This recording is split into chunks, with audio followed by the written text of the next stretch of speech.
تخيل معايا بلي جيبك كاين فيه كنز كبر من اي جامعه في العالم، ولكن الاغلبيه كيستعملوا غير في السكرول والضحك. المعلومه اليوم ولات فابور، والفرق بينك وبين الشخص اللي وصل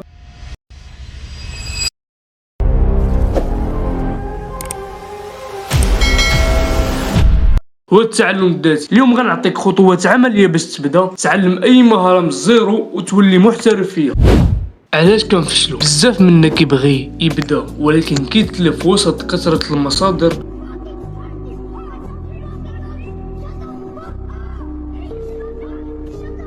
اولا كيبدا السيمانه الاولى محمس، من بعد كيطفى. السر ماشي في الموهبه، السر في السيستيم اللي غتخدم به. ها هما 4 ديال الخطوات غيغيروا لك طريقتك في التعلم.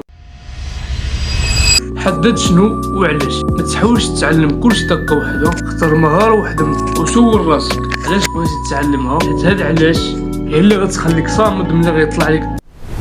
الخطوه الثانيه قاعده 20 دقيقه. ما تبداش بساعتين في اليوم، هتعيا. بدا غير ب 20 دقيقه يوميا. المهم هو الاستمراريه. دماغك كيبغي التكرار ماشي الكثره. تعلم وعلم غيرك. التعلم الحقيقي كيكون ملي كتطبق بيديك. قريتي شي حاجه جربها ديك الساعه، ولا قدرتي تشرحها لشي صاحبك تما غتتاكد بلي فهمتيها مزيان. التعلم الذاتي هو مهارة رقم 1 في العصر. ما تستناش شي حد يعطيك ديبلوم، بدا كتعلم في راسك وباللي عندك.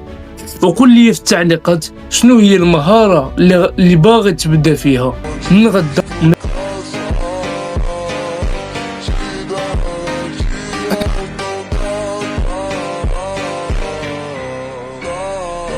ما تنساش تبارطاجي الفيديو مع اصحابك اللي ديما كيقولوا بغيت نبدا وما عرفتش فاين.